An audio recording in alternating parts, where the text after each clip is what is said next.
What is good, everybody, and welcome to Straight Up Tennessee. You already know it's your boy Ruck here. And man, today it's Wednesday. We got a loaded show today, diving into all things college football playoff. As you saw last night, the thing that we thought was going to happen exactly happened. And we're going to dive into that, man. Jalin Hyatt, Hendon Hooker, finalists for the nation's best quarterback and best wide receiver. Are they going to win this thing on December 8th? Who knows? Is Hendon Hooker going to even get the opportunity still to head to New York for the Heisman Trophy ceremony? I think he sure should get an opportunity, but will he is the question. How good can this Tennessee team be with Joe Milton now at quarterback? And then also, we got to dive in. Depending on when you're watching this, man, tonight the Volunteers play a basketball game, folks, against McNeese State. Can this team bounce back? And what I mean by bounce back is not lay an egg against a team that's not better than you. Y'all already know what it is. It's Straight Up Tennessee, baby. Let's go.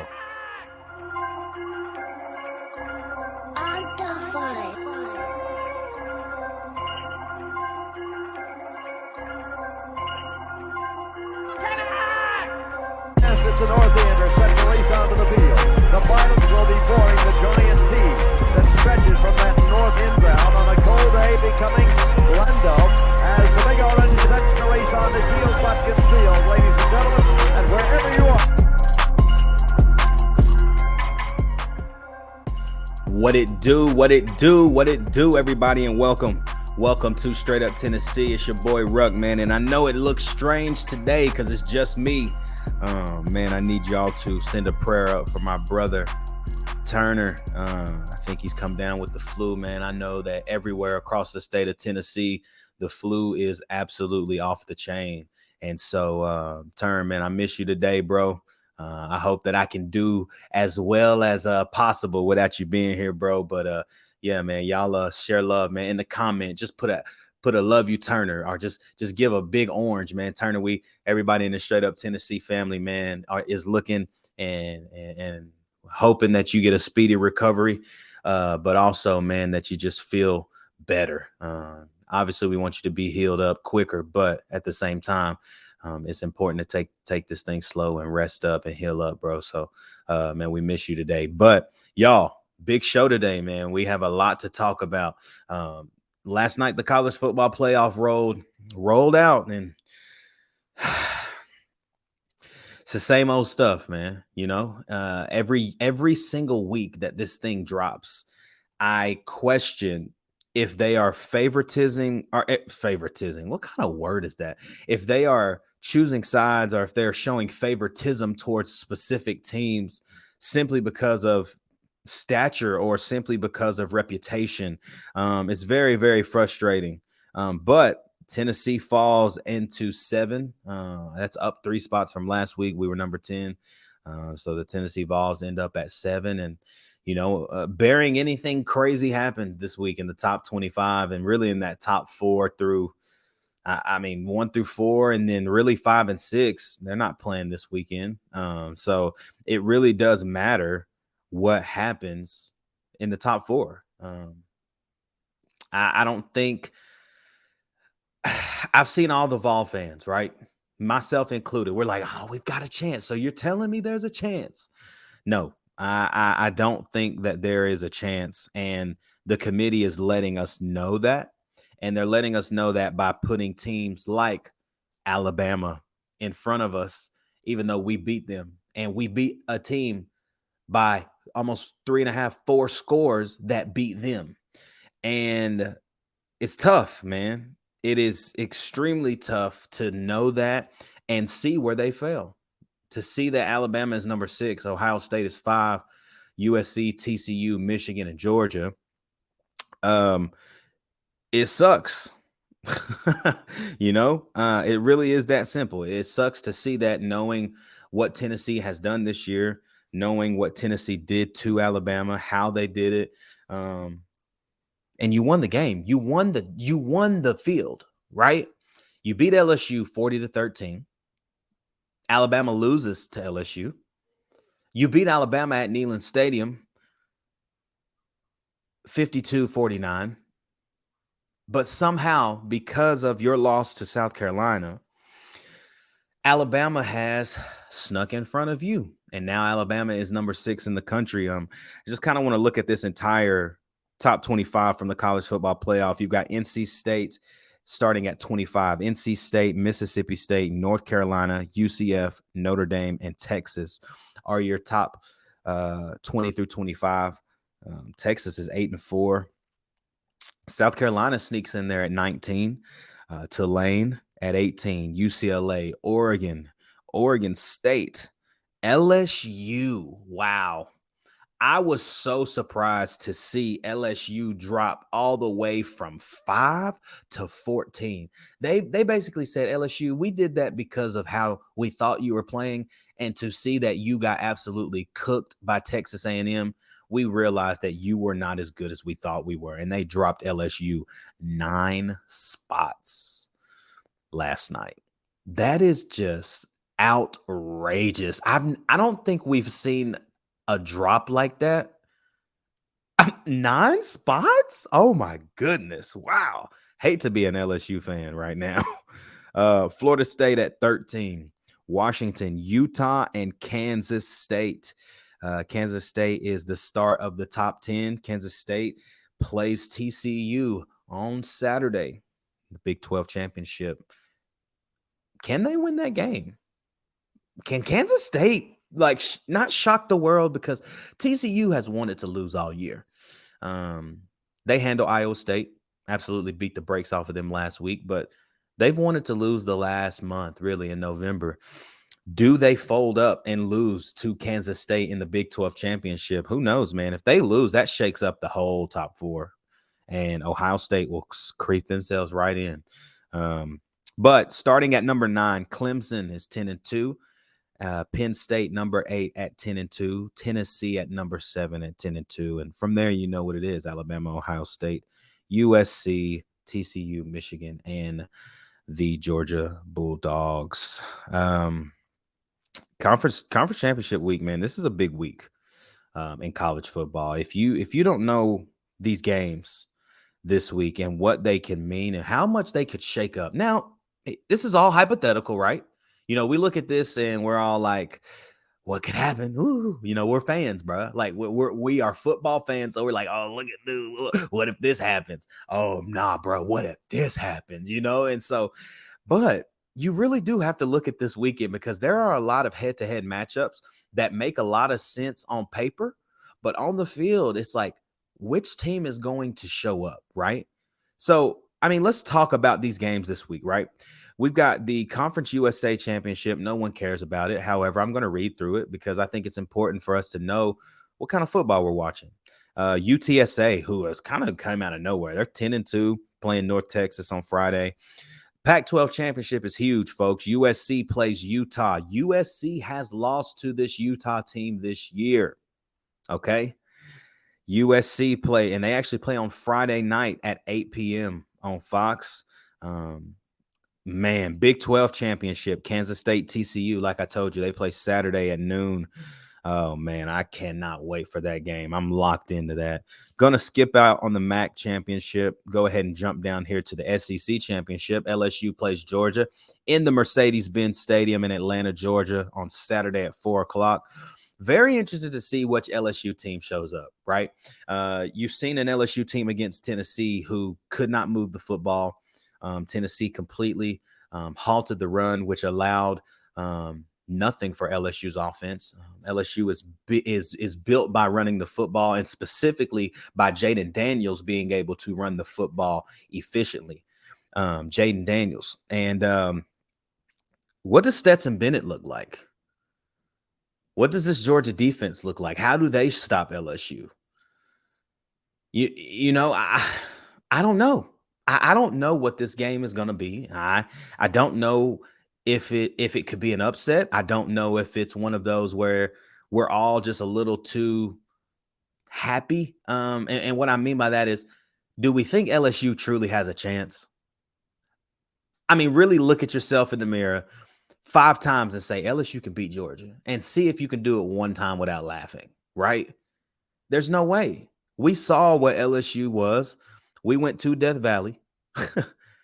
We walked in a trap. Walk in your trap, take over your trap. You hear me? Walk in your trap, take over your trap. That's what we did. So I just don't see them beating Georgia when it's basically a home game for the Bulldogs. Let's jump down here to the Big Ten championship. After you saw Michigan just beat the absolute brakes off of Ohio State last weekend, Michigan's got a game against Purdue. Purdue's 8-4. Now they've not had the greatest season. 8 wins is huge, man. I think that's a great season in any league. But for Big 12 football or Big 10 football, and also for a team in Purdue who Tennessee actually lost to last year in the Music City Bowl, to finish 8-4 again, I don't think that that's what they wanted to do. However, they've got an opportunity Saturday at 8 p.m. against Michigan, man, to show the world that they can shock the world. Will they? I don't know, man. Michigan's tough, bro. I ain't even gonna cap. No cow. No cow. Michigan is tough.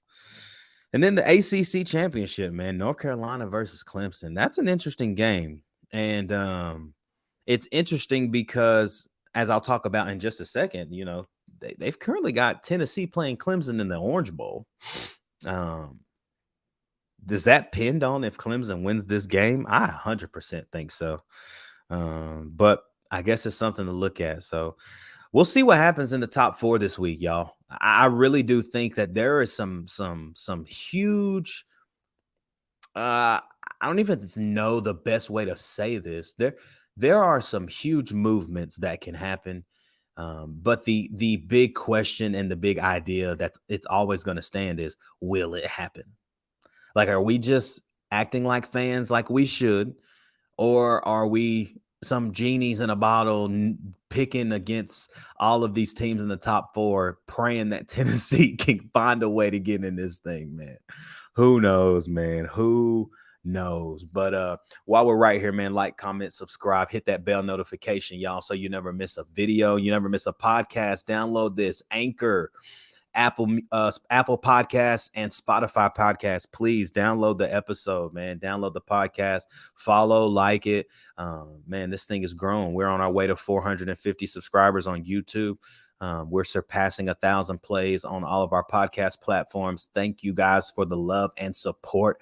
What a better time than right now than to take a step back and thank again our family over at Tennessee Sporting Goods. If you don't know, the Straight Up Tennessee merchandise store is open. You can go to www.companycasuals.com/straightuptn.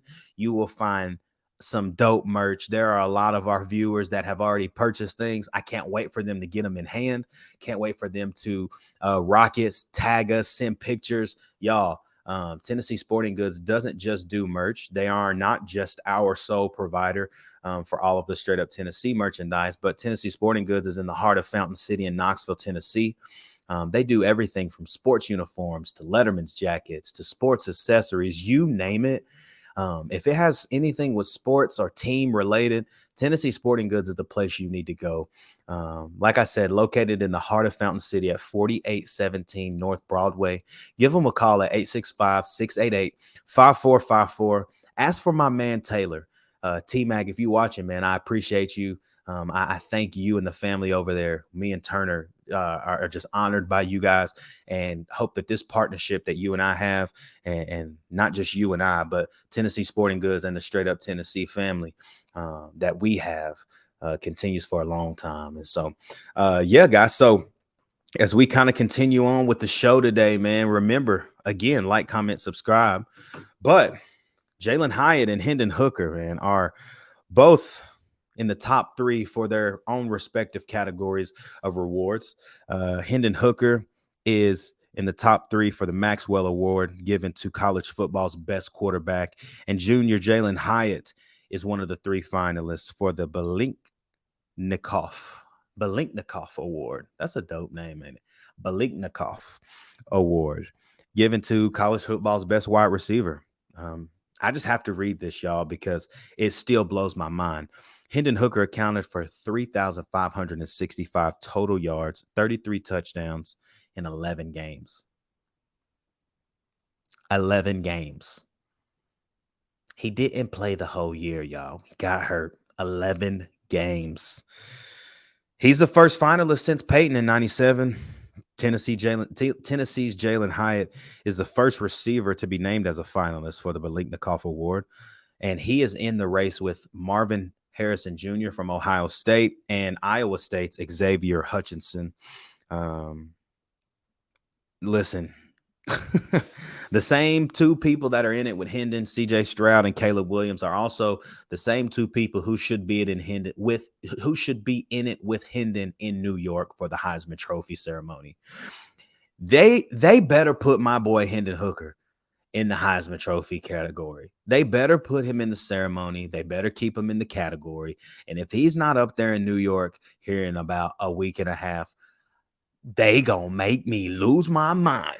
And I'm gonna have to pull up on somebody, because what he did in 11 games, he still almost has better stats than CJ Stroud. Sorry, he has more yards than CJ Stroud, total yards, man. Come on, y'all. What are we doing here? Please he ain't got to win, although he should. But he doesn't have to win. He does deserve a seat up there in New York for the Heisman Trophy ceremony, in my eyes. Y'all can prove me wrong, but there's no way Hendon Hooker does not deserve a seat up there, in my opinion. Like I said a little bit earlier, though, I'm intrigued by this matchup that could be in Tennessee playing Clemson in the Orange Bowl. Clemson, Dabo actually just recently talking crazy, right? Like, why he got Tennessee's name in his mouth? We ain't played y'all. I mean, y'all, can somebody even put in the comments, when's the last time Tennessee played Clemson, right? Long before Dabo, long before Josh Heupel. Have we ever played Clemson? I mean, that's a great question. I need somebody to let me know. Let the boys from Straight Up Tennessee know if you find out some things about that. That game right there, man, that's a W for me. I mean, I think Tennessee catches a dub on Clemson. I just don't know how good they are. I mean, we both lost to South Carolina. So we can't look at the South Carolina game and be like, oh, who's better? Because if you look at that game and ask who's better, Clemson's better, because they lost by 1 point, right? But this Clemson team, if you've seen Clemson, you know they're not the same championship pedigree, nasty defense, big play offense. That's just not them anymore, at least not this year. I don't even know how to say my dude's name, but I know DJ Yaungalalele, whatever his name is, he's turning into, like, I'm not going to say it because I don't want to disrespect the kid, but at the same time, if we play them, I don't want him to have a Spencer Rattler outcome. You know what I'm saying? Y'all know what I'm saying. I dogged Spencer Rattler that week, and then he came out and looked like we thought he should have since he's been in college. And so DJ currently is just not playing his best football. And I don't know if we'll ever see that. His game is not translated well to the college world. And I don't know. This game could be intriguing, bro. And I think that Tennessee fans, hey, as soon as we get the bowl game released, we going to buy tickets. We booking our planes, or we getting our rental cars. We hopping in the whip and we going to wherever we going. I'd like to go to Miami. Hey, I'm sure if I ask my wife right now, hey, baby, you want to go to Miami? She'd be like, oh, yeah, let's go to Miami. Shoot, we might go to Miami. If Tennessee gets the Orange Bowl, it's going to be hard for me to not drop a little bread and go to that. You know what I'm saying? Down in Miami, Florida. Excuse me, family. But I think looking at bowl season, looking ahead for this Tennessee football team, y'all, it's really sad. You know, I was talking to my wife today, Eric. Actually, I got really sad. And I was really, really sad because I had the realization for the first time since football season started. And the realization that I had today was there's no more Tennessee football. Like, and what I mean by that is there's not a football game this weekend for us. We don't play again for a month. Like, it's not been like that for 3 months. And so now, man, we turn our eyes to Tennessee basketball. We turn our eyes to the Memphis Grizzlies. We turn our eyes to Tennessee baseball. The Lady Vols are playing some good Lady Vol basketball right now. But we turn our eyes to other things, knowing that, man, we're gonna miss football. What a year! 10-2, haven't won 10 games since 03. Gosh, to be in the Neyland Stadium, against Alabama when Chase McGrath hits the field goal, and I'm hugging my wife, just losing my mind. To see a Tennessee team go up 3 scores on Florida and somehow almost Tennessee that thing by letting Florida come back, but Kamal Hadden getting that interception and Tennessee beating Florida. Like, the absolute beatdown of Kentucky, the absolute beatdown of LSU, the absolute beatdown of Missouri, the absolute beatdown of Vanderbilt when they're fighting for a bowl game. You gotta love this year, right? I mean, I'll cherish these memories forever because, you know, I'm 27 and I have never seen us win those types of games the way we won them. I've never seen us score like this. I've never seen us be dynamic. I've never seen Tennessee at its prominence, right? But it is something amazing to see. Being a Tennessee fan my entire life, grew up around the university. It is so much fun to be a Tennessee Vol, but it's also way more fun when we're really good in football because it just brings so much excitement to campus. It brings so much excitement to the Walmart in Knoxville. It brings excitement in your family conversations. If y'all are Vol fans, it just brings excitement to wherever you are. If you are in any way, shape, or form involved or love the Tennessee Volunteers, it makes basketball better. It makes everything better. And this has been a year that I will cherish forever, man. And I am so excited that I got our season tickets back because this was the year to do it. And I'm so glad that we were able to do it. And we're locked in for next year as well, man. So next year, we got some things cooking for the Straight Up Tennessee podcast as well. We're going to be doing some live shows on campus on Saturdays. So we're going to do some tailgates and invite you guys out to the tailgates, to our garage where we tailgate. Man, we making this thing a family, y'all. I'm not playing. Like, this is just who we are. We want to meet you guys face to face because we just fans. Like, we just dudes who get on here, put these mics in front of our faces and just chop it up, man, about Tennessee sports and all things Tennessee, baby, from the Vols to the Grizzlies. You know what it is. But really a couple more points, man. We're going to wrap this show up. Again, like, comment, subscribes. What am I saying? That's just dumb. Subscribe. Y'all, how good can this team be? And when I say that, I mean, how good can this Tennessee football team be? They go out and beat Vanderbilt 56-0. Joe Milton gets the start. How good can we be with Joe Milton? I feel like the sky is the limit for Joe Milton. I feel like if Joe wants it, Joe could be in the Heisman. I'm saying it right now. Mark my words. Mark my words on Wednesday, November 30th. Joe Milton can be in the Heisman race next year if he wants to be. How consistent is Joe's offseason work? How much does he lock in to the game plans? How much does he lock into the preparation? How much does he lock into the leadership side of what he's going to have to carry now with Hendon Hooker being gone? How well does Joe manage that big arm, man? How does he connect on more explosive plays of 40, 50, 60 yards or more? Because we know he can, but will he? It's not can, because we know Joe has the ability, but can he and will he do it? Excuse me. I hope that he does, because I am a Joe Milton Millie militia fan. Joe militia, Joe Millie. Ruck is a fan, bro. I am a huge fan. And I want him to succeed because of how humble he is and how he honestly stuck around when he didn't have to. He could be playing anywhere else in the country, but he stuck around because he knew that this is where he wanted to be.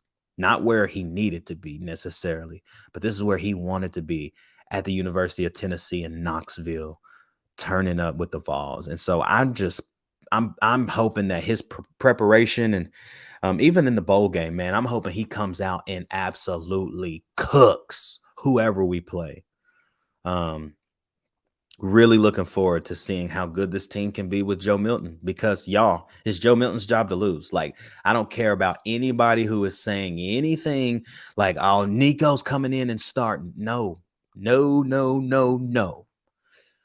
I don't see that happening. If it does, great. Let's go, Nico. Nico Iamaleava. I'm on the train. Let's go. We turning up. But this is Joe Milton's job. And I think we can be very successful with Joe. If he continues to work as hard as he's working, man. But Tennessee basketball actually has a game later on, depending on when you are watching this today. The Vols actually have a basketball game tonight, man, back home at Thompson Bowling Arena. Y'all, first of all, Tennessee's facilities are just so good. Every facility from Pratt Pavilion to TBA to Neyland, Anderson Sports Complex, like, dude, like, they have put some bread into that. But Tennessee jumps up in the polls from 22-13 after beating Kansas and beating USC, beating Butler last week. They're right where they need to be right now. I don't think they need to be any higher. I don't think they need to be any lower. They still got to solidify themselves and continue to work. But they play McNeese tonight at 6:15 if you're on the East. Or sorry, 7:15 if you're on the East Coast. Central Time Zone, people, man. 6:15 on the SEC Network. Can't wait to see. Currently, Tennessee's a 34-point favorite. So, I mean, Santiago Vescovi won MVP of the Battle for Atlantis tournament. Can he stay consistent enough all year? You know, Santi's huge problem is he is so streaky, but when he is on, he cooks. So can he cook? Can he be consistent year round? What you get to look forward to tonight is another win, hopefully. I think that the Tennessee Vols are in prime position right now heading into December to really stack a couple wins. And let's get ready, because the SEC is no joke this year. Ole Miss, Alabama, Brandon Miller from Alabama, bro. Oh, my gosh. If you haven't seen them play, that kid is special. He's actually from Antioch in the Nashville area. Don't know how we didn't get him, man. I know his dad went to the University of Alabama, so he has some family ties, but I don't know how the Vols didn't get Brandon Miller. That dude is special. Quinterly's back from his ACL injury. That team is good. Alabama's good. Auburn, you know, if Bruce is there, they're going to be good. Florida, Castleton's back. He's gigantic and he's physical, and they are playing well. Kentucky's Kentucky. Kentucky's has two losses this year. You know, they lost to Gonzaga, and honestly, such a weird game. Like, they had to go to Washington, lost that game, and I felt like that was the first time you saw Shibwe really kind of get manhandled, and not manhandled isn't the word, but you saw him get dealt with, right? You saw what happens if you play them and you play them tough. But Kentucky lost to Gonzaga, and then also Kentucky lost to Michigan State. And so Kentucky's still Kentucky, man. It's a young team, as always. You still got Oscar Tshiebwe. You've got a lot of young guys in Carson Wallace. Wheeler is still there. They got the transfer from Iowa and CJ Fredericks. They still got dudes, man. Jacob Toppin is still there, balling. And so we got to be – the SEC is no joke. That's all I'm telling you, is when we get into basketball season and we start playing these teams that we normally just smack, watch out, because it's going to be a lot of really good games this year in the SEC. So January is huge for the Vols in this basketball season. But y'all, that's it for today. That's it for this Wednesday show, man. Like, comment, subscribe, man. If you're listening here on Apple Podcasts, Spotify, or Anchor, we rocking with y'all, man. We thank you for listening all the time. Again, man, before you hop off or just throughout your day, man, send my boy Turner a prayer. Just lift one up for him and just let him know you're thinking about him, and just pray for a real speedy recovery from this flu, man. It's killing everybody. I know I just got over a stomach bug. people in my house sick. Look, goodness gracious, it's off the chain right now. But y'all, that's it for this one, man. You already know it's Straight Up Tennessee, baby. We will be back on Friday to chop it up more about championship weekend, man. There's a lot to look forward to. Still don't know. We just don't know what this weekend holds. Like, we know it holds excitement. We know it holds some big games, but does it hold any shakeup in the college football playoff? That's what we want, and that's what we need, and that's what we would like to see. But y'all, for my boy Turner, who ain't with us tonight, you already know it's your boy Ruck, and it's Straight Up Tennessee, baby. We'll see you back here on Friday. Peace.